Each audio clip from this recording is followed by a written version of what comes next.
Dear Papa Van, Happy Valentine's Day po sa inyong lahat. Gusto ko lang po sanang ihabol ang love story ko para sa araw ng mga puso na sigurado akong inyong kagigiliwan. Shona na lang po ang itawag niyo sa akin. 37 years old at dating hotel receptionist. Nakatira ako sa La Union at sa taong ito ay nakatakda na kaming lumipat sa Canada kasama ang aking unika iha.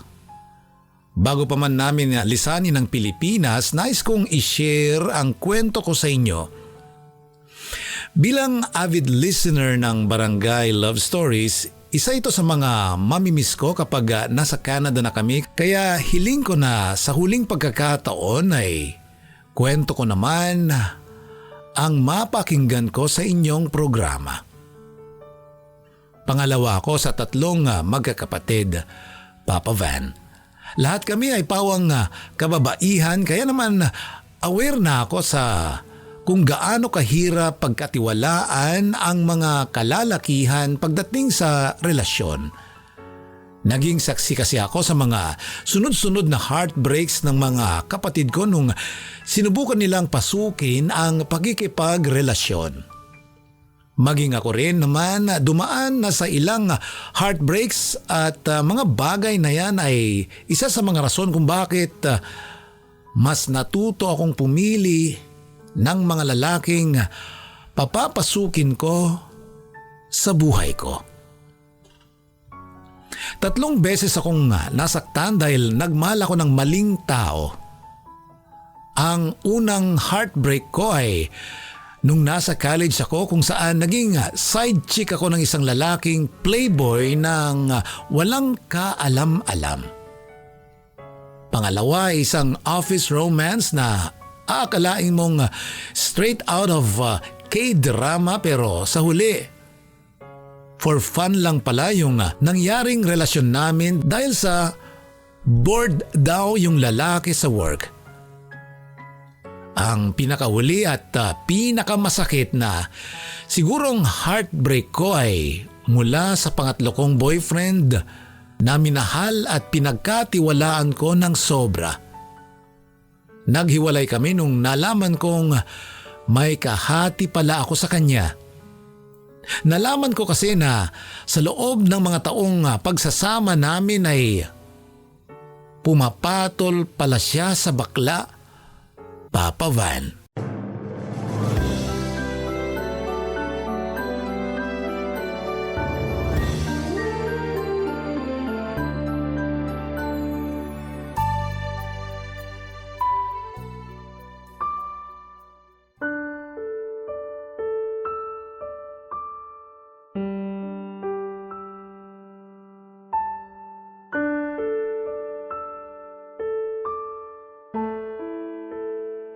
Shona, okay ka lang? Ha? Oo naman. Bakit naman ako hindi magiging okay? Nabalitaan ko kay mama yung nangyari. Hiwalay na kayo ng boyfriend mo? Si mama talaga. Oo, wala na kami. Anong nangyari? Bakit kayo naghiwalay?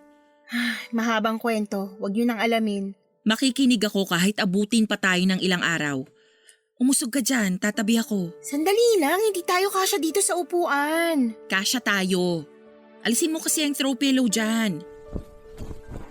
Ayan, see? Kasya. So go, magkwento ka na. Anong nangyari? Ayoko muna magkwento. Hindi pwede. Kailangan mong ilabas yung nararamdaman mo ngayon. Kung sosolohin mo lang yung nararamdaman mo, hindi mo kakayanin. Naku, maniwala ka sa akin. Sige na, ati mo ko. Kaya i-share mo sa akin yung pinapasan mong sakit. Gusto mo ba talaga makihati sa sakit o baka gusto mo lang makichismis? Siyempre kasama na yun. Joke lang.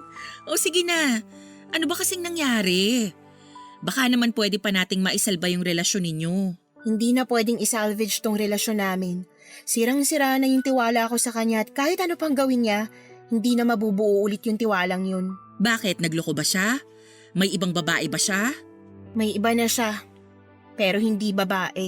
Uy, ano? Lalaki? May ibang lalaki yung boyfriend mo? Oo, may lalaki siya ate. Ano? Teka. Sinasabi mo bang bakla yung boyfriend mo? Oo nga, paulit-ulit. Siyempre, gusto ko lang i-confirm. Sure ka ba rito? Kasi baka naman nagkakamali ka lang. Hindi naman siya mukhang bakla eh. Nahuli ko siya mismo, caught in the act sa isang parlor. Nadatnan ko siyang nakababa yung shorts niya habang niluluhuran siya ng parlorista na… Oo, wag mo nang i-detalye, gets ko na. My gosh! Shona, totoo? Saklap no?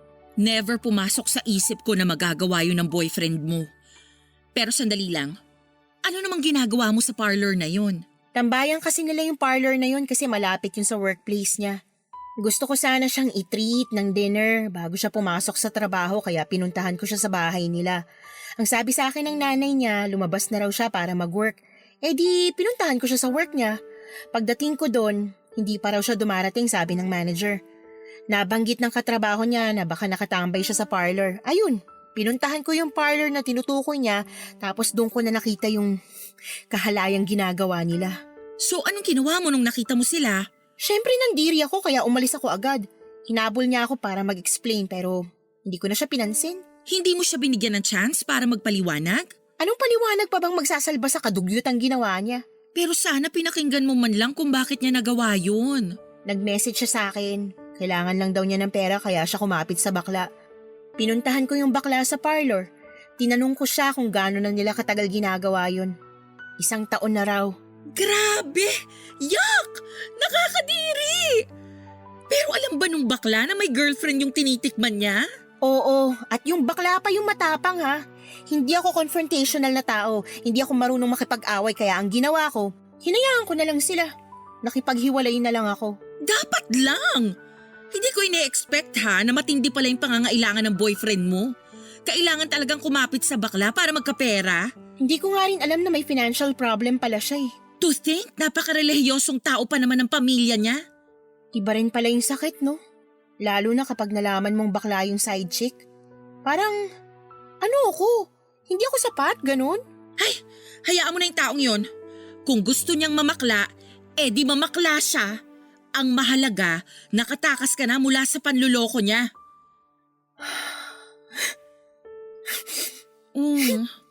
Sige, iyak mo lang yan. Ang hirap maloko. Parang wala lang sa kanya yung 5 years na pinagsamahan namin. Ganun lang kasimple yun para sa kanya. Kaya niyang sirain yung relasyon namin para lang sa pera. Kung mas mahalaga ang pera para sa kanya kesa sa'yo, hindi kanya deserve. Masakit pero ang mahalaga ngayon, wala nang taong nanluloko sa'yo. Mahirap tanggapin na natapos bigla yung 5 years ng pagsasama nyo. Pero it's for the better, maniwala ka.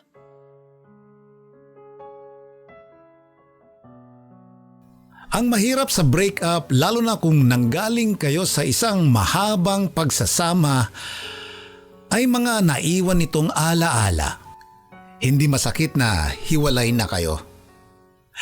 Masakit dahil patuloy mong naaalala ang masasayang memories na pinagsamahan niyong dalawa. Katulad na lang nung huli kong ex. Matagal bago ako naka-move on mula sa kanya at siya ang may tuturing kong pinakamasakit na hiwalayang nangyari sa akin dahil nagkaroon na kasi kami ng daily routine. Nagtatrabaho siya bilang graveyard chef sa isang fast food at pagkatapos ng duty nito ay lagi niya akong tinatawagan sa umaga para gisingin ako. For the past years, siya ang nagsilbing alarm clock ko. Kada linggo naman, isinasama niya ako sa church nila para makiservice dahil anak siya ng isang church worker.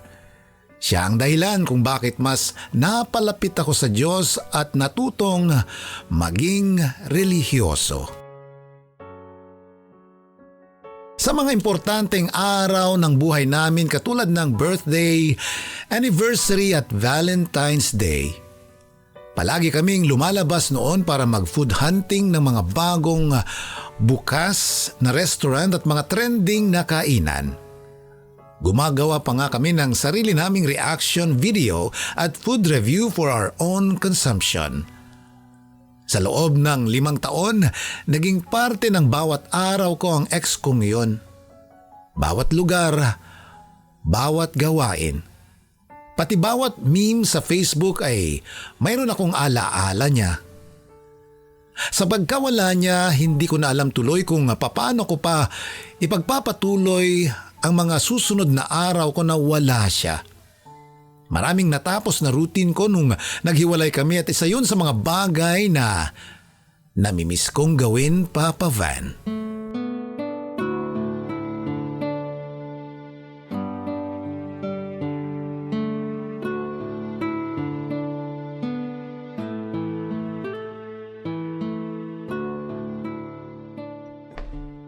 Ate, nandito ka ba sa kusina?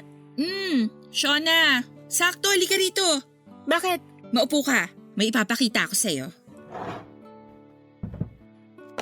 Ano naman to? Anong gagawin ko dyan sa magazine? Check mo sa page 15. May mga bagong sikat na hairstyle dyan na pwede mong pagpilian. Baka gusto mong magpagupit. Bakit naman ako magpapagupit? Siyempre, broken ka. O hindi ba kapag broken tayong mga babae, ang unang ginagawa natin para ipakita na naka-move on na tayo mula sa past relationship natin ay magpagupit? New hair, new me. Ganon. Uso pa ba yun? Para saan? For validation? Para lang masabing moved on na ako? Of course, ayaw mo ba? Salamat na lang pero happy and contented na ako sa buhok ko ngayon. Hindi ko babaguhin ang hairstyle ko para sa lalaki, no? Pati ba naman yun, lalaki pa rin ang magiging rason? Magpapagupit ako kung kailan ko gusto. Okay, chill. Suggestion lang naman eh. Pero kung ayaw mo magpagupit, may plan B naman ako. Ano naman yan? Ikaw talaga ate, dami mong pakulo. Supportive ate lang. O, diyan ka lang ha. Kukunin ko lang dito sa microwave yung niluluto ko.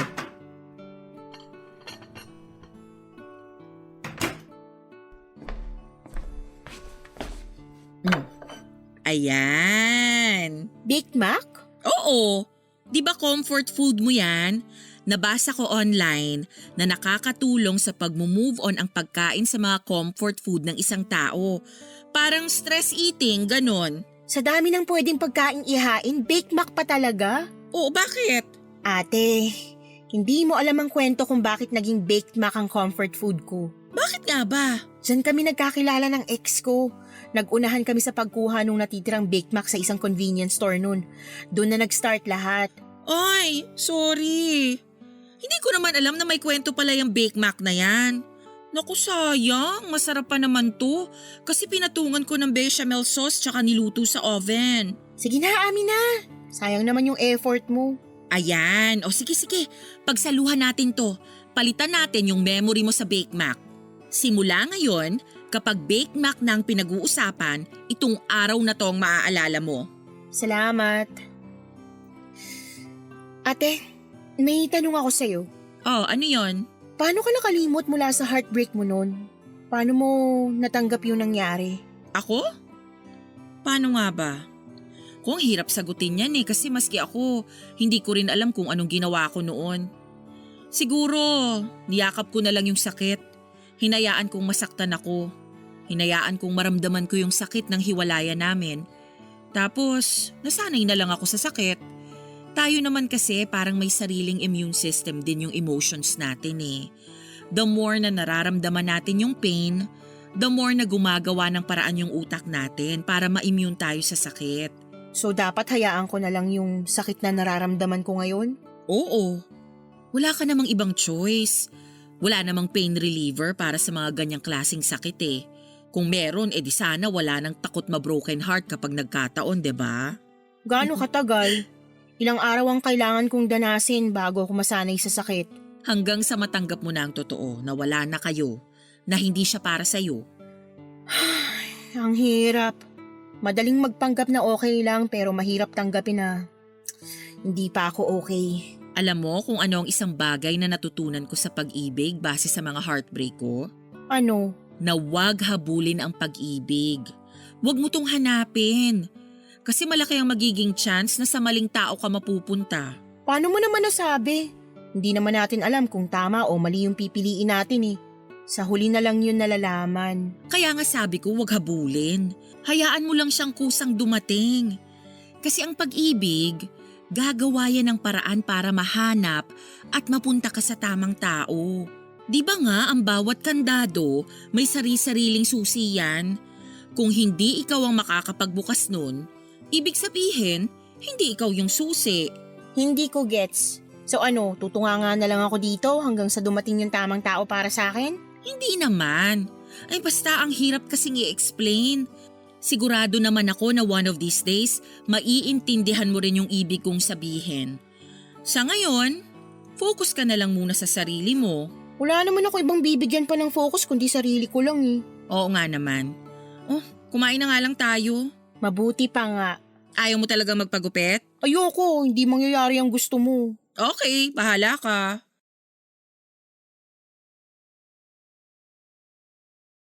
Hindi ko gets noon si ate sa mga advice na ibinigay niya sa akin. Naniniwala kasi ako na ang pag-ibig dapat tinatrabaho. Hindi ito basta na lang kakatok sa pinto mo para magpapakilalang siya na ang forever mo. Tao mismo ang gagawa ng sarili nilang forever at hindi ito dapat nakaasa sa tadhana lang. Pero kahit ganon, sinunod ko ang sinabi ng ate ko na huwag na munang maghabol sa pag-ibig. Kaya siguro ako napupunta sa mga maling tao ay dahil pinipilit ko ang pag-ibig para sa taong hindi naman pala para sa akin. Hindi naglaon, natutunan ko na rin namang kalimutan ang ex kong yon. Nakagawa ko ng panibago kong mundo nang wala siya. Akala ko mahirap nung una pero kapag natanggap mo na ang katotohanang hindi dapat iniiyakan ang isang taong manloloko ay madali na lang kalimutan ang lahat. Ibinaon ko sa limot ang past experiences ko at iniwan ko sa utak ko ang mga aral na natutunan ko. Taon ang dumaan. Naging strong and independent woman ako na hindi umaasa sa lalaki. Ako na mismo ang gumawa noon ng sarili kong kaligayahan. Sinanay ko ang sarili kong maging single sa puntong hirap na noong makaporma ang mga lalaking gusto akong ligawan.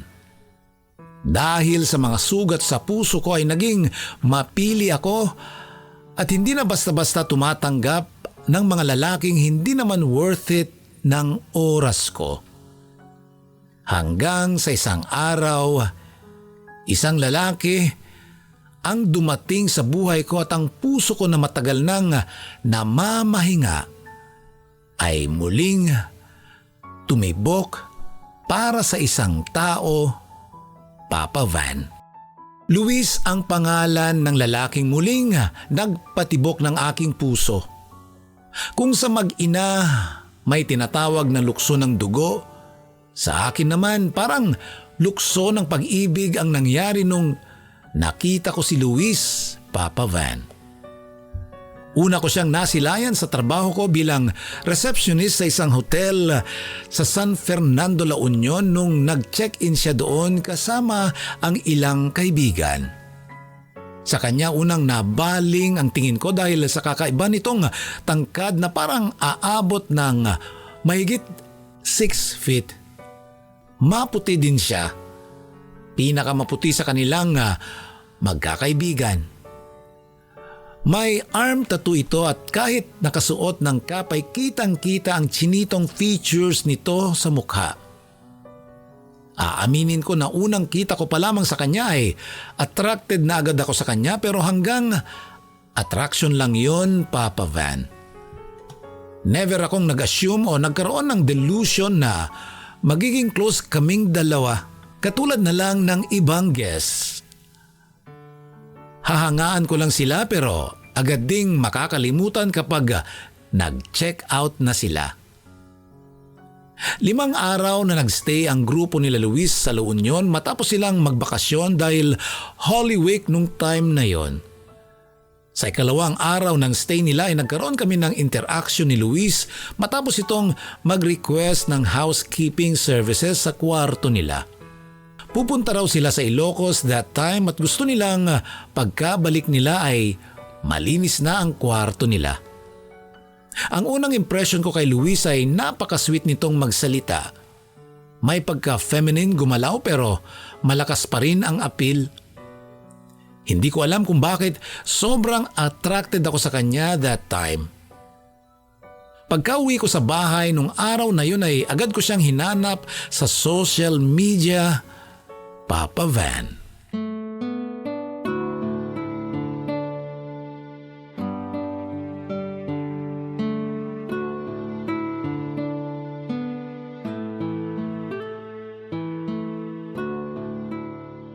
Oy, Shona. Sino yan? Sino yung tinitingnan mo sa Facebook? Ang talas talaga ng mata mo. Nakita mo pa tong ginagawa ko, nakapatay na nga yung ilaw. Mabilis tong mata ko, lalo na sa mga taong cute. At saka ang laki kaya ng screen ng laptop mo. So sino ba yan? Manliligaw mo? Hindi. Halika rito, stalk natin profile niya. Sino nga? In fairness, ang pogi ha. Pogi, no? Guest namin sa hotel. Akala kong artista nung una eh. Hindi siya artista? Ang kinis ng mukha, oh. Hindi. Sinearch ko yung pangalan niya online pero walang lumabas na kung ano tungkol sa kanya. Kung artista to, dapat marami ng post sa social media tungkol sa kanya. At paano mo naman nalaman ang pangalan niya? Hello! Hotel receptionist ako. Ako nag-check ng ID niya nung nag-check-in sila. Ay, kaloka ka! Hindi ba bawal yun? For personal consumption lang naman, hindi ko naman ipagkakalat yung info niya. Iba ka rin gumalaw, no? Na-add mo na ba siya? Hindi pa. Nahihiya ako eh.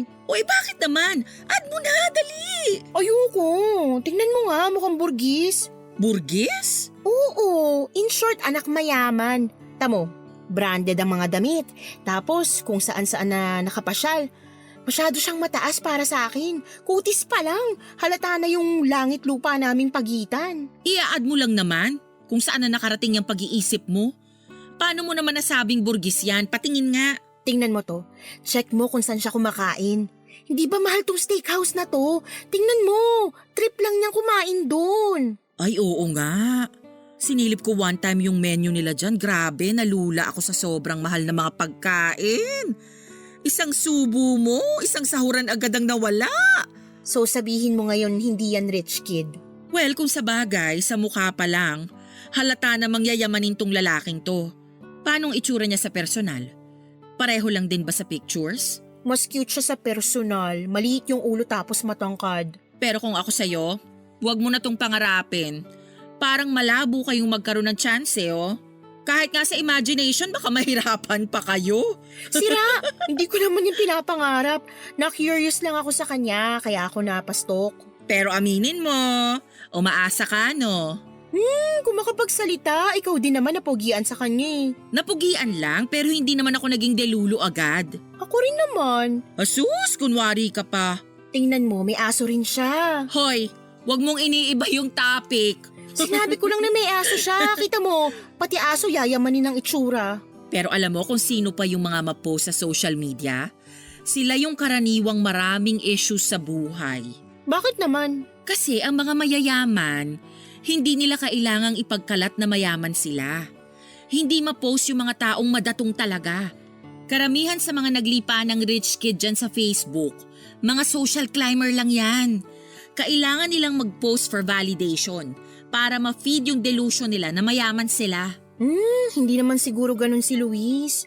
Parang legit naman na mayaman siya kasi sa pananalita pa lang, alam mong may kaya na eh. Paano ba magsalita? Konyo? Medyo.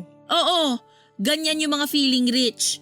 Pero puro lubog pala sa utang. Hindi naman yung typical na konyo na katulad sa mga palabas sa TV. Nagtatagalog din naman siya pero may mga English words lang na naisisingit. Talagang nangangatwiran ka pa para sa kanya ha? Lakas yata ng tama mo sa kanya. Sinasabi ko lang naman kung ano yung na-experience ko. Pero in fair, kung bet mo siya, go ako. Hindi naman kita pipigilan. Basta alalahanin mo lang yung sinabi ko. Huwag maghabol. Hindi ka aso. Oo na, as if naman may chance kami. Malay mo naman. Hindi naman nabago yung rich man, poor woman love story eh. Nangyayari din naman yun sa totoong buhay. Ano, add ko na ba? Kasasabi lang na wag maghabol eh. Hindi naman yun paghahabol. Paano kami magkakakilala kung hindi ko siya i-add? Destiny will provide a way. Maghintay ka lang. 5 days lang talaga sila rito at nangangalahati na sila. Paubos na yung time ko. Bahala ka. Basta sinabihan na kita.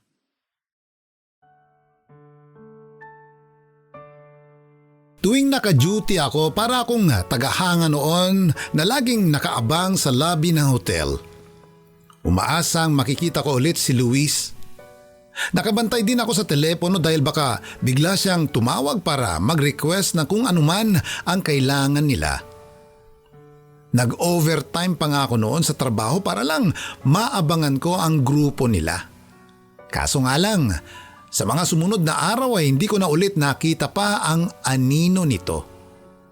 Lagi kasi siyang nasa labas kasama ang mga kaibigan nito at saka na lang sila umuuwi sa hotel kapag gabi na para matulog, maligo at magpahinga.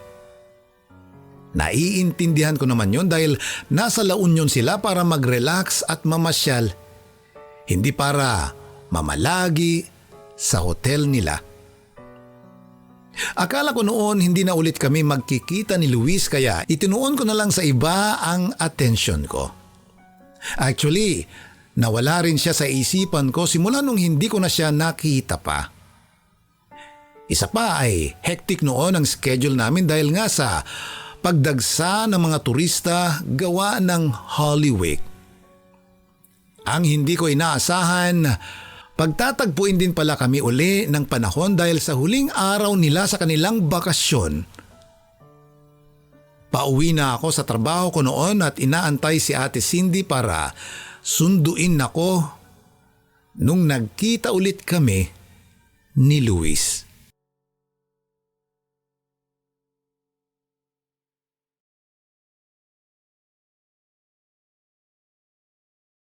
Umuulan noon at wala akong maparang tricycle na masasakyan kaya nagpasundo ako kay Ate Cindy. Habang nanonood ako ng video sa phone ko, isang grupo ng magkakaibigan ang dumating. Napalingon ako sa kanila dahil medyo maingay sila. Biglang tumibok ang bilis ng puso ko nang ma-realize ko kung sino sila. Sila ang mga kaibigan ni Luis Papa Van. Agad hinanap ng mga mata ko si Luis at nung nahanap ko siya ay hindi ko maiwasang mapangiti. Sobrang cute niya kasi. Napaka-perpekto ng mukha nito at saang anggulo mo man siya tingnan ay pogi pa rin siya. Ang kilig na nararamdaman ko ay napalitan ng kaba nung na-realize kong nakatingin din pala siya sa akin at naglalakad na palapit sa pwesto ko.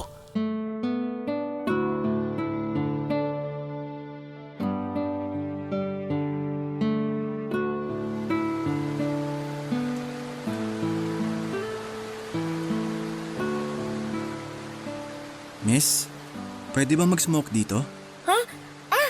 Yes. Oh, pwede. Pwede ka mag-smoke dito. Thanks. Wait pala. Doon ka na lang po siguro sa gilid, sir. Baka mapagalitan tayo ng guard kapag nakita ka niya.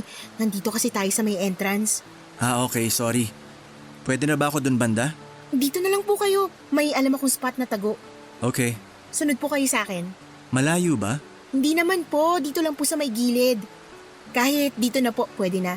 May mga halaman naman dyan eh. Hindi ka na makikita. Wala ba kayong smoking area? Wala po eh. Minsan nga, dyan na lang sa gilid-gilid naninigarilyo yung iba.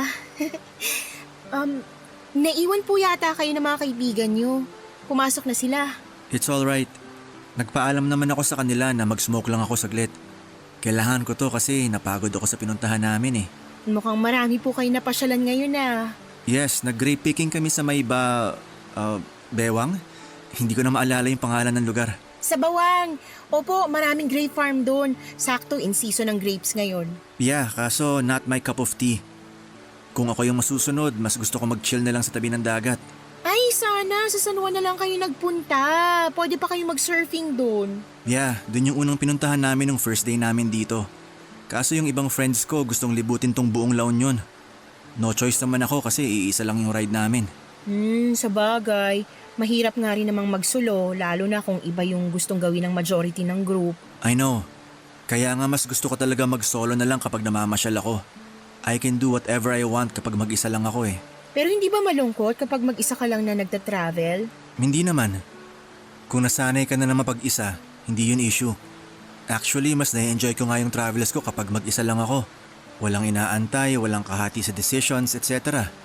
Pwede kong gawin lahat ng gusto kong gawin whenever I'm alone. May point nga naman. Pero ako kasi, masanay ako na may kasama ako lalo na't bopols ako pagdating sa mga direksyon. May mga online maps naman. Sa panahon ngayon, mahirap nang maligaw. Tsaka kapag traveler ka, madali lang maghanap ng lugar kapag marunong ka makipag-usap sa locals. Ayun yung problema. May social anxiety ako minsan eh. Talaga? How come naging hotel receptionist ka kung may social anxiety ka pala? Nasanay na lang din. Tsaka hindi naman to yung original na buhay na gusto ko sana eh. Ito lang yung available na trabaho noon kaya ito yung pinasok ko. Hindi nga related sa hotel industry yung course na tinapos ko eh. So you mean hindi ka nag-HRM or any hotel-related na course? Hindi. Computer science ang tinapos ko. Anong nangyari? Gaya ng sabi ko, ito yung available na trabaho. Tapos, nagtagal naman na ako kaya tinuloy-tuloy ko na. I see. Sorry, yung ate ko tumatawag. Go ahead. Mauna na rin ako. Baka hinahanap na ako ng mga kasama ko. Okay, sige po. Bye! Bye. Hello, ate. Nasaan ka na? Kanina pa ako nag-aantay dito sa tapat ng hotel. Ate naman, wrong timing ka eh. Aba, ikaw tong nagpapasundo tapos ako pa yung wrong timing? Hindi, ganito kasi yun. Kausap ko si Luis ngayon lang. Luis? Yung pogi sa Facebook na ini-stalk mo? Oo, siya nga. Nagyosi siya tapos sinamahan ko siya. Nagtsikahan kami. Shala! Kerengking ka talaga. Uy, wala akong ginawa. Siya yung kusang lumapit, FYI. Talaga? O ano namang pinag-usapan nyo? Basta, kwento ko sa'yo mamaya. Sandali lang, pupunta na ako dyan. Antayin mo ako. Dalian mo, gutom na ako.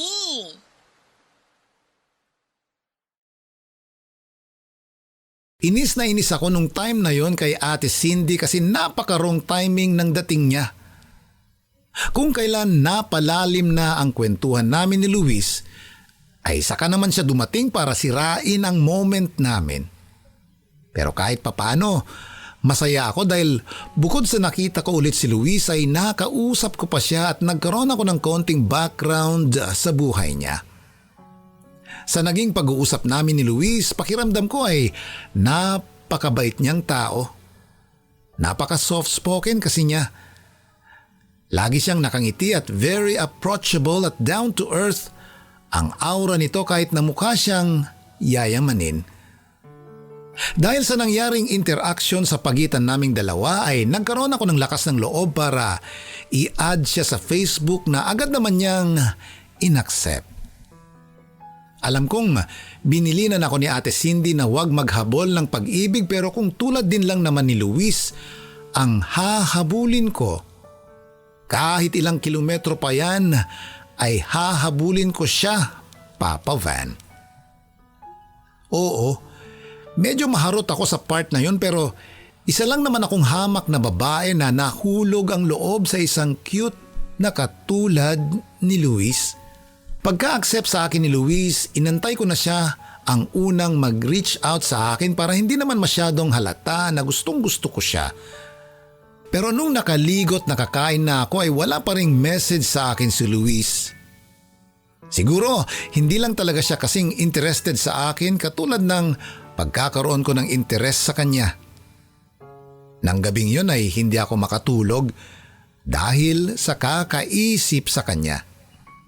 Kung ano-anong conversation starters na ang pumasok sa akin para kung sakaling nag-message ako sa kanya ay worth it naman akong replyan niya. Pero bago pa man ako makapag-isip ng topic na i-message sa kanya ay inunahan na ako ni Luis. Halos magtatalon ako sa tuwa nung nakita ko ang notification sa phone kasama ang mensahe nitong Hi. Papa Van, sa Facebook nagpatuloy ang ugnayan namin ni Luis. Nung gabing yun ay magdamag kaming nagkwentuhan sa kung ano-anong topic na pwedeng mapag-usapan. Pumasok tuloy ako sa trabaho nung araw na yon ng puyat at walang tulog. During shift ay matyaga kong inantay na makita ulit si Luis kaso nalungkot ako nung nalaman kong nag-early check-out na pala ang grupo nila at umalis na nang hindi ko man lang namamalayan. Agad ko siyang minessage para itanong kung anong nangyari dahil akala ko ay mag-extend pa sila ng 2 pang araw. Gabi na nung natanggap ko ang reply sa akin ni Luis. Humingi siya ng tawad dahil hindi na siya nakapagpaalam. Kararating lang daw nila sa Manila that time kaya siya late nakapag-reply. Ang rason kung bakit sila maagang umuwi ay dahil nagkaroon daw ng emergency ang isa sa mga kaibigan nila. Hindi man ulit kami nakapag-usap ni Luisa nagpatuloy naman ang koneksyon namin online.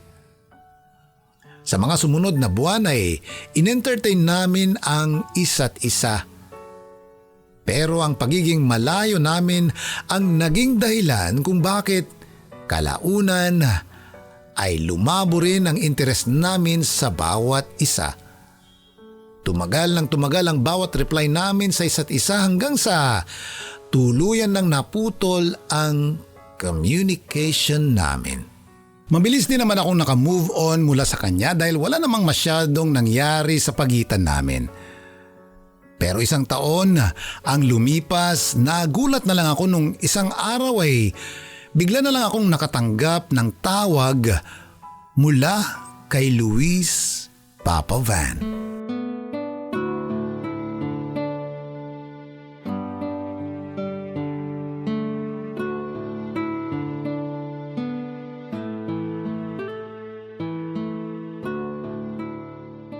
Grabe, sa panahon ngayon, sobrang hirap na talagang i-maintain yung magandang relationship, no? Oo nga eh. Hindi ko in-expect na maghihiwalay din pala yung celebrity couple na yun. In love sila sa isa't isa dati. Love is not constant, ika nga nila. Hindi palaging ganun kalalim yung pagmamahal mo sa isang tao. May times na nawawala rin yun, kaya nasa tao na lang talaga kung ipagpapatuloy pa nilang mahalin yung partner nila. 10 years? Sayang din yun. O bakit? May 20 years nga naghihiwalay pa rin eh. Ang saklap. Ang sakit siguro nun, no? Ang haba-haba ng pinagsamahan nyo para matapos lang ng ganun. Kung pareho naman nilang choice yun, wala tayong magagawa. Siguro hindi na sila masaya sa isa't isa, kaya the best choice na lang siguro maghiwalay. Sana hindi mangyari sa akin yung ganun. Hindi mangyayari yun sa'yo.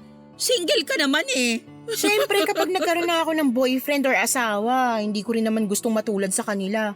Bakit, ikaw gusto mo ba? Di rin. Kaya dapat ikaw, kapag nakahanap ka ng lalaki, hindi yung mahal ka lang ngayon. Dapat siguraduhin mong mamahalin ka niya araw-araw. Saan ba makakahanap ng ganong lalaki? Ewan ko, swertihan na lang talaga. Oh my gosh! Oh my gosh! Oh my gosh! Oh, bakit? May tumatawag sa akin! Oh, alam ko, narinig ko nga. First time makareceive ng tawag? Grabe ka naman makareact. Teka lang! Okay. Sino ba kasi yan? Si Luis! Sinong Luis? Basta! Tagal na namin hindi nagkakausap nito eh. Bakit kaya siya tumatawag? Luis? Wala akong maalalang… Sasagutin ko na siya. Huwag ka na muna maingay dyan. Hello? Luis? Hello, good evening, Shauna. Kumusta ka na?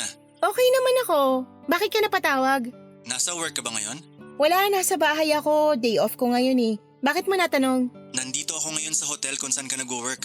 Teka, nandito ka sa La Union ngayon? Oo, kararating ko lang. Biglaan lang. Hindi kami natuloy sa Baguio ng mga friends ko. Kaya naisip ko na dumiretso na lang dito sa La Union. Oh, I see. Kaso may problema ako eh. Ano yun? Anong problema? Fully booked na raw yung hotel nyo. Sinubukan ko mag-book ng ibang accommodation online kaso wala na rin akong mahanap eh. Marami kasing nagbabakasyon ngayon kasi Pasko. Na-try mo na ba sa isang hotel? 3 kilometers from there? Oo, kanina pa ako naghahanap kaso wala talaga eh. Pwede bang humingi ng favor? Pwede bang pa-check kung may available pa sa hotel nyo? Sige na oh, baka lang may available pa. Okay, sige. Susubukan kong tawagan yung naka-duty ngayon. Tatawagan kita ulit mamaya. Okay, thank you very much. Oh my gosh! Nandito si Luis! Sino ngang Luis? Ipakilala mo naman sa akin. Si Luis, yung cute guy na guest ko noon last year. Hindi mo na maalala? Yung Borgis? Oo, siya nga. Ay, sosyal. May contact pa pala kayo. Actually, hindi na kami nag-uusap kaya nagulat nga ako ngayon nung bigla siyang tumawag. Naalala niya pa pala ako hanggang ngayon. O bakit naman daw napatawag? Ano raw ang kailangan? Wala siyang mapag-check-in na hotel. Nagpapatulong siya sa akin. Kaya ka naman pala naalala kasi kailangan ng tulong. Kailangan man niya ng tulong o hindi, ang mahalaga, naalala niya ako. Ay, diyan ka na muna. Tatawag lang ako sa hotel. Talande.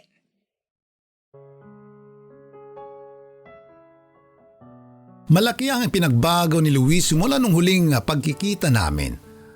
Wala na akong update sa kanya noon at madalang din naman siyang mag-post sa Facebook niya kaya nagulat ako sa bagong itsura nito. Kung noon ay very soft boy ang itsura nito, nung time na nagkita kami ulit ay rugged look na siya. Tinubuan ng balbas ang mukha nito pero kahit ganun ay hindi pa rin naman siya dugyot tingnan. Malinis pa rin ang dating nito at sa katunayan ay mas nakadagdag pa ng apelyon para sa kanya. Mas lumaki rin ang katawan niya na halatang hinulma sa gym. Sa mahigit 1 taon na hindi ko siya nakita, napakalaki na agad ang ipinagbago niya kumpara sa akin na kung ano noon ay ganun pa rin hanggang nung time na yon. Papa Van, dahil Pasko ay maraming bakasyonista sa La Union nung panahong yon kaya kahit anong pakiusap ko sa management ay wala talagang available na room sa hotel namin. Ang ginawa ko ay ginamit ko na lang ang koneksyon ko para ihanap siya ng matutuluyan. May isang hotel kaming nakita na fully booked na rin pero may isang room sila na magiging available na kinabukasan. Agad itong kinuha ni Luis at nagpasya kaming sa amin na lang muna siya tutuloy sa gabing iyon. Gulat na gulat noon ang mga kapatid at magulang ko nung bigla na lang akong nag-uwi ng lalaki sa bahay. Kung ano-ano nang inisip nila. Kesyo, buntis daw ako at kailangan ko nang magpakasal. Mabuti na lang at nai-explain din naman namin agad ang sitwasyon at naalala din ni Ate Cindy kung sino si Luis matapos ko siyang ipakilala. Nang gabing yun ay nag-aya si Luis na kumain sa labas para pasalamatan ako sa ginawa kong pagtulong sa kanya. Pagkatapos namin kumain ay nagpunta kami sa tabing dagat para magpahangin, Papa Van.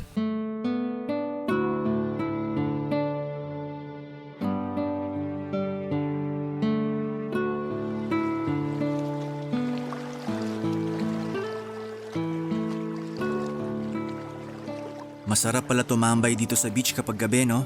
Oo naman. Lalo na dito sa part na walang masyadong tao, malayo sa mga bar. Tahimik, masarap sa pakiramdam. First time ko lang magpunta sa dagat ng gabi. Totoo? Oo. One of the reasons kung bakit nahilig ako magpunta sa beach ay dahil sa sunset. Napakasirin kasi ng moment. Lalo na kapag golden hour na. Yung papalubog na yung araw. Oo, maganda nga yun. Isa yan sa mga bagay na sinuwerte kami dito sa La Union. Araw-araw naming nakikita yung paglubog ng araw. Nakakainggit ka nga eh. Sa Manila kasi sa sobrang dami ng buildings, pahirapan tuloy makapanood ng sunset. Unless maghanap ka talaga ng lugar which is hindi ko na nagagawa dahil nga busy din naman ako sa buhay. Kaya ka lagi nagpupunta dito sa LU. Oo. Palawan, Boracay, El Nido. Marami na ako napuntahan. Pero hindi ko alam kung bakit may lugar na sa puso ko tong San Juan Beach. Siguro dahil marami na rin akong memories sa lugar na to. Ako? Ito pa lang yung beach na napuntahan ko. Talaga? Oo, maliban na lang sa 100 Islands nung 3 years old pa lang ako. Hindi ka pa ba nakakalabas ng La Union? Nakalabas na. Marami na rin naman ako napasyalang lugar pero kapag namamasyal kasi ako, Nagpupunta ako sa mga lugar na hindi ko pa naranasan o hindi ko araw-araw na nakikita. Sanay na ako sa bundok at dagat dito sa LU eh. Ba't pa ako lalabas para lang mamundok o magpunta ulit sa dagat, 'di ba? Oo nga naman. Alam mo kung bakit mas na-appreciate kong dagat kapag gabi? Bakit? Kung gusto mong dagat dahil sa sunset, ako naman gusto ko ang dagat dahil sa mga bituin. Bituin? Bakit naman? Nakikita mo naman yung bituin kahit nasan ka eh. Kahit wala ka sa dagat. Oo, pero sa lala ng light pollution ngayon, mahirap ng pagmasdan ng kalangitan. Pero dito sa dagat, wala masyadong ilaw. Maliwanag ang langit kaya nagsashine lahat ng stars. Katulad na lang ngayon, oh. Ang sarap mahiga sa malamig na buhangin habang nakatingala. Mika, subukan mo. Higa ka rin. Dito mismo? Oo, bakit naman hindi? Malinis naman tong buhangin eh. Lika, try mong humiga. Tingnan mo, masarap sa pakiramdam. Okay. Anong pakiramdam? Wow! Sabi sa'yo eh. Bigla ko tuloy na miss yung family ko. May core memory ako ng ganito eh. Nakikita mo yung 3 magkakatabing stars doon? Saan? Diyan sa may right side mo. Ah, oo, nakikita ko na. Yan yung Orion's Belt. Favorite star ko yan eh kasi it reminds me of my family. Yan yung last memory ko with them nung buo pa kami. Bakit? Nasaan ba sila ngayon? Yung mother ko nasa Canada. May sarili na siyang family doon. Yung father ko naman, may sarili na ring pamilya. I think nasa Cebu sila ngayon. Ah, so mag-isa ka na lang ngayon? Kasama ko yung brother ko. May contact pa rin naman kami kay mama. Actually, plan niya kaming kunin sa Canada one of these days. Doon na kayo titira? Oo, pero hindi pa sa ngayon. Marami pa akong gustong gawin dito eh. Tulad naman ng ano? Basta, marami pa. Di pa ako ready na iwan tong Pilipinas. Lalo na tong La Union. Baka gusto mo mag-extend ka ng stay mo rito. Ako magiging tour guide mo para masulit mo yung bakasyon mo. Talaga? Oo naman. Kung gusto mo nga, dito ka na rin mag-celebrate ng Christmas eh. Actually, magandang idea nga yan. Pwede ako mag-extend until Christmas. Total, naka-leave naman ako sa work ko ngayon. Kapag nag-extend ka, iuwi kita sa bahay. Doon ka magpapasko sa amin. Sige, deal. Mag-extend ako rito. Ang bilis mo namang mag-decide.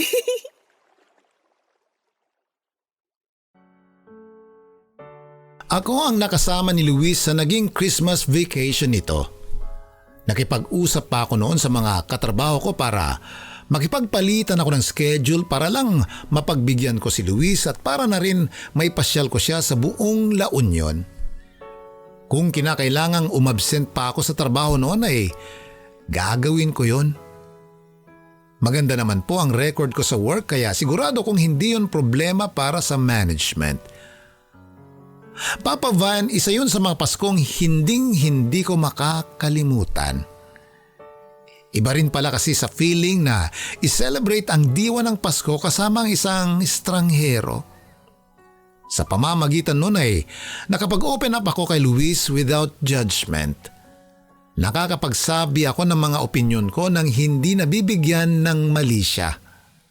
Bukod doon, nalibre pa ako ng pagkain at nakapamasyal.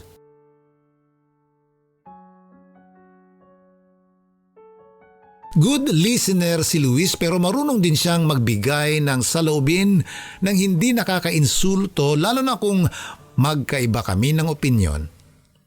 Sa loob ng 3 araw na pamamasyal naming dalawa ay never akong nakaramdam sa kanya ng awkwardness.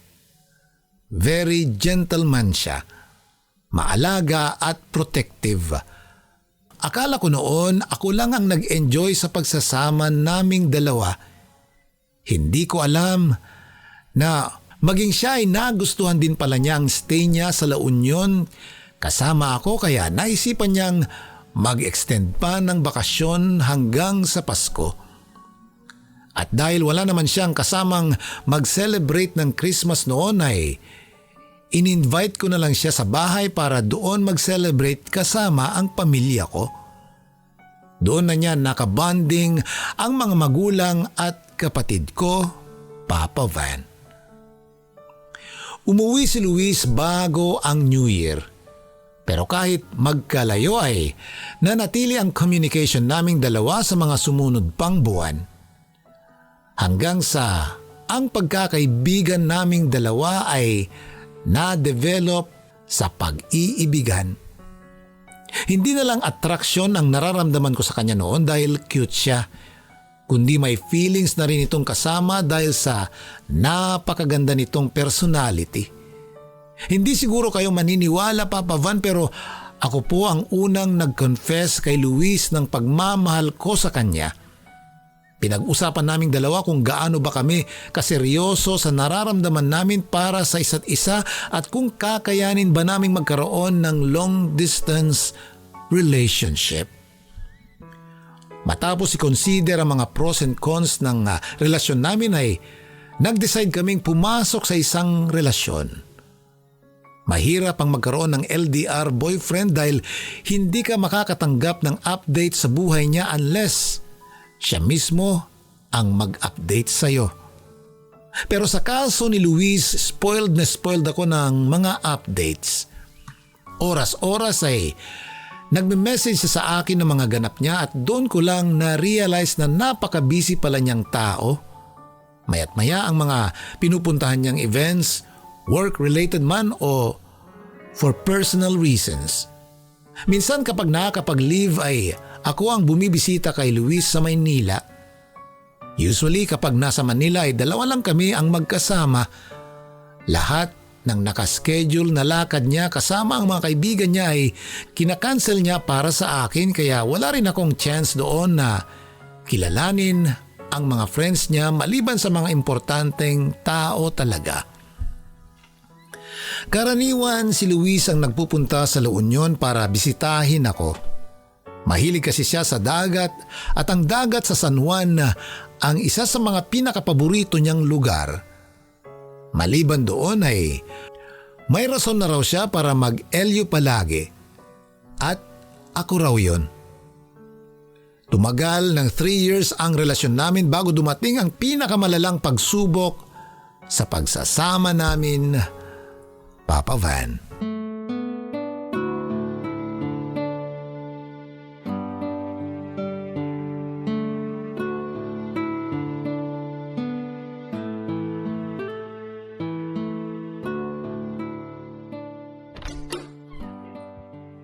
Shona! Sa wakas nang uwi ka na! Kanina pa kita hinihintay. Hindi ka man lang nag-reply sa mga message ko. Ba't empty yung phone eh? Naiwan ko yung power bank ko kaninang umaga. Bakit? Ano bang meron? Huwag kang magugulat sa ipapakita ko sa'yo ha. May sinend kasi sa aking video yung kaibigan ko. Anong video? Video ni Luis. Luis? Anong klaseng video? Mas maganda kung panoorin mo na lang. Halika rito. Patingin nga. Play mo na. Familiar ba yung lalaking nakaitim? Si Luis yan, di ba? Hindi ko sure. Si Luis yan. Hawig na hawig niya oh. Bakit kanya siya sumayaw? Parang bakla. Kanino ba galing tong video na to? Sandali lang. May mas grabe pa dyan. Antayin mo. Ayan na. Hinahalikan niya yung kasayaw niyang lalaki. Hindi. Hindi si Luis yan. Baka naman kamukha lang niya yan. Imposibleng si Luis yan. Kahit sa ang anggulo mo tignan, si Luis yung nasa video. Nakita mo ba kung paano siya gumalaw? Daig pa niya yung babae kung gumiling. Grabe makatwork! Sobrang wild! Hindi siya yan. Paano mo mapapatunayan na si Luis yan? Shona, ikaw ang girlfriend ni Luis. Mas ikaw ang nakakaalam kung siya ba yung nasa video o hindi. Hindi nga siya yan, ano ba? Mas magaling ka pa sa akin eh. O huwag kang magalit sa akin. Tinutulungan lang kita para hindi na ulit masaktan yung puso mo. So anong gusto mong palabasin? Na bakla si Luis? Ano ba yung nakita mo sa video? May kasayaw siyang lalaki, di ba? Mas malambot pa sa sex bomb yung katawan niya kung sumayaw. Ang malala, hinalikan pa niya yung kasayaw niya sa harap mismo ng mga tao. Ano sa tingin mo, hindi ba bakla yung ganung asta? Hindi lang yung simpleng halik, Shona. Nilaplap niya yung kasama niya. Tama na! Oh sorry, nadala lang ako. Hindi ko rin naman inaasahan na ganun pala yung boyfriend mo eh. Saan mo nakuha yung video na yan? Sinento sa akin ng kaibigan ko nung college.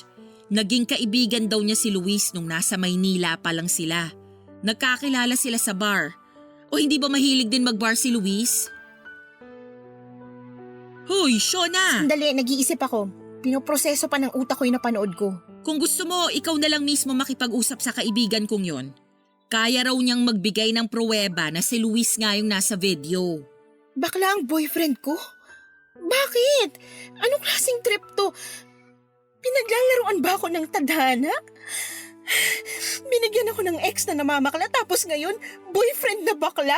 Siguro mas makakabuti kung si Luis na lang mismo ang kausapin mo tungkol dyan. Mas maganda yung maliwanagan ka. Kung totoo mang bakla siya, bakit ngayon ko lang nalaman? Paano niya naitago yun sa akin? Eh hindi naman kasi ganun kadaling malaman ang sexualidad ng isang tao eh. Masyadong komplikadong bagay na yan. Kasi ang sexuality, hindi naman yan black and white lang. Kaya nga rainbow ang kulay nila, di ba? Kaya nga LGBTQIA+ ang tawag sa komunidad nila dahil maraming klase yan. At kung ano man si Luis sa mga letrang yan, yun ang dapat mong alamin. May mga bakla na halata, may mga bakla na hindi mo aakalaing bakla. Nasa kanya-kanyang gender expression nila yan. Pero kitang-kita sa video kung anong klase siyang bakla. Mas malandi pa siyang sumayaw kaysa sa akin eh. Ibig bang sabihin no, nagpapanggap lang siya sa loob ng mahigit 3 taon na pagsasama namin? Isang video lang yung napanood natin. Katulad nga ng sinabi ko, mas mabuting siya na lang ang kausapin mo mismo tungkol dyan. Tsaka para na rin sa… O teka, saan ka pupunta? Sa kwarto. Hindi nagpa-function ang utak ko ngayon. Gusto ko na lang muna mapag-isa. Nandito lang ako kung gusto mo nang makakausap.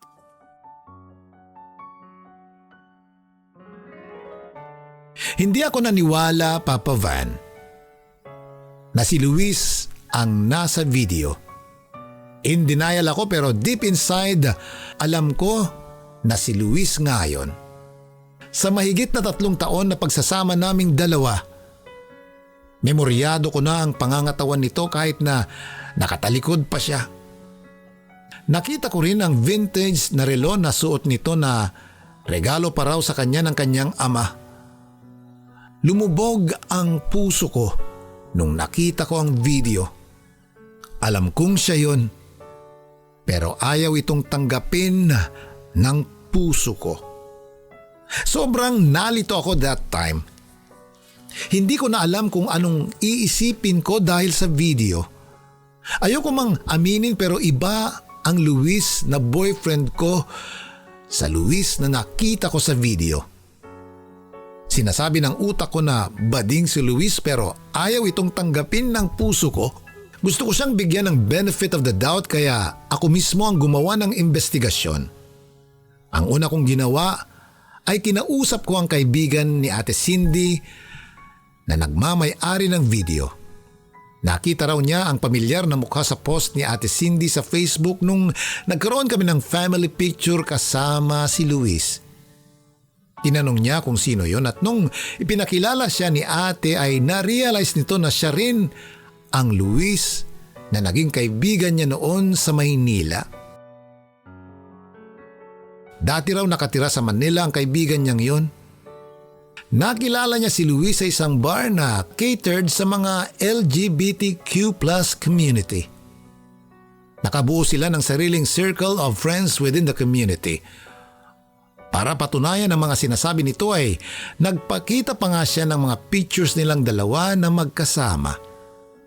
Pero ang sabi ng kaibigan ni Ate Cindy, matagal na raw yung mga video at picture na yon.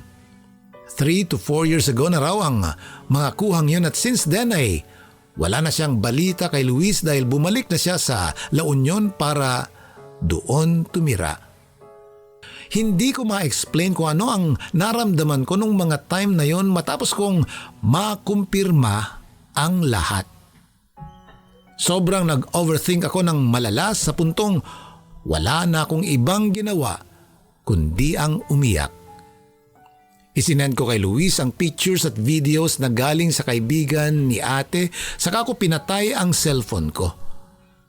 Noong gabing yon ay nakatulog ako na basa ng luha ang unan ko, Papa Van.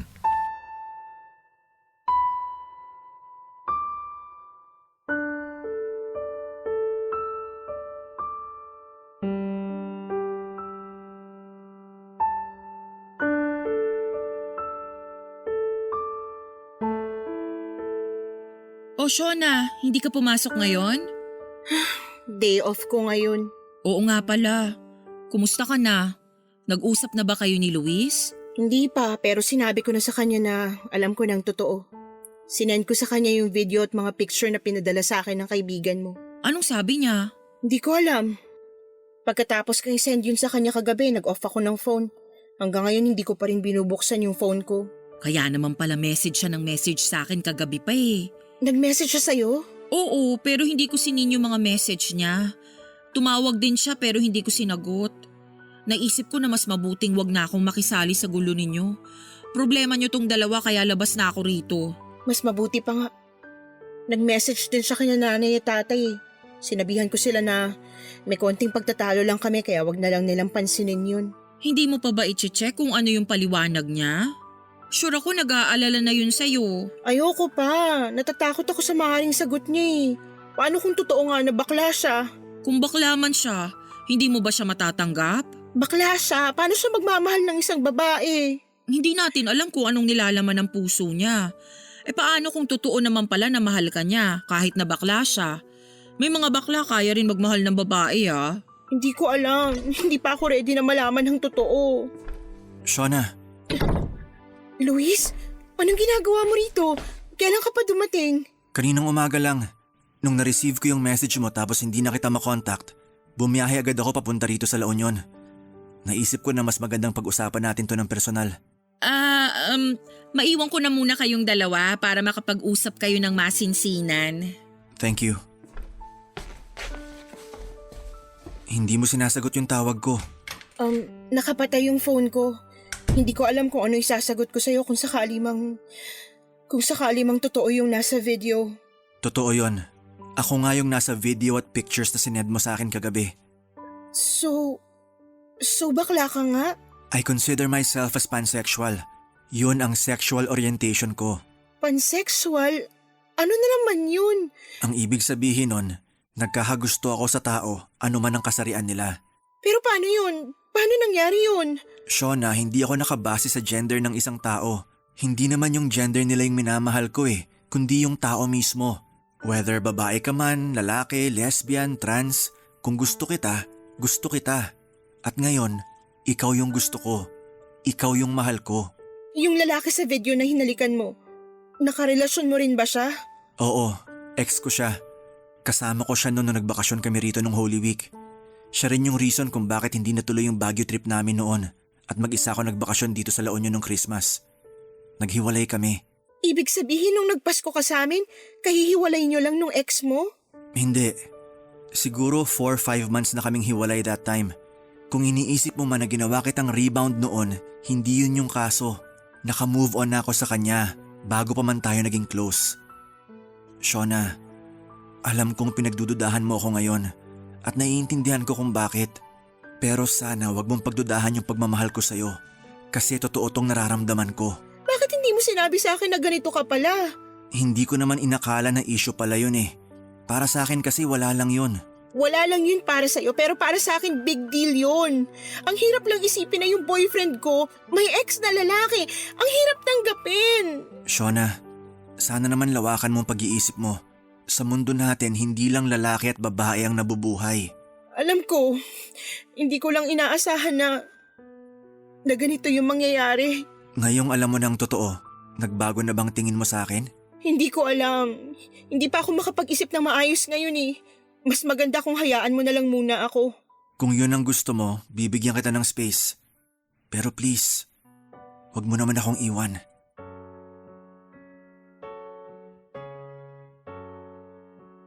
Bumalik sa Maynila si Luis nang hindi naaayos ang pagkakaintindihan naming dalawa. Hirap pa akong tanggapin noon ang katotohanan na bakla ang boyfriend ko. Gusto man niyang magstay pa sa La Union noon ay kinailangan niyang bumalik agad dahil sa trabaho niya. Ganun pa man, kahit galit ako sa kanya ay hindi tumigil si Luis sa pagpapaliwanag ng side niya. Sinuyo niya ako ng sinuyo at mas lalo niyang pinatunayan sa akin sa mga sumunod na linggo ang pagmamahal niya para sa akin. Oo, Papa Van. Galit ako sa kanya dahil tinago niya mula sa akin ang totoo. Pero sa kabila ng galit kong yun, ay nanatili pa rin ang pagmamahal ko kay Luis. Hindi nagtagal, unti-unti ko rin namang natanggap ang katotohanan. Bakla si Luis at mahal ko siya, kahit na ganun man ang kasarian niya. Tanggap ko ito dahil ganun naman talaga ang pag-ibig. Hindi ito namimili ng itsura, estado, edad at kasarian. Ang importante ay pareho naming mahal at iginagalang ang isa't isa. Nagpatuloy ang relasyon naming dalawa ni Luis. Pagsapit ng 4th anniversary namin ay kinailangan na noon nilang mag-migrate sa Canada kasama ang kapatid nito. Bago siya umalis ay nagpakasal kaming dalawa at nangako siya sa akin na pagdating ng panahon ay kukunin din niya ako sa Canada. Papa Van, iba ang LDR na pareho kayong nasa Pinas kesa sa LDR na nasa magkaiba kayong bansa.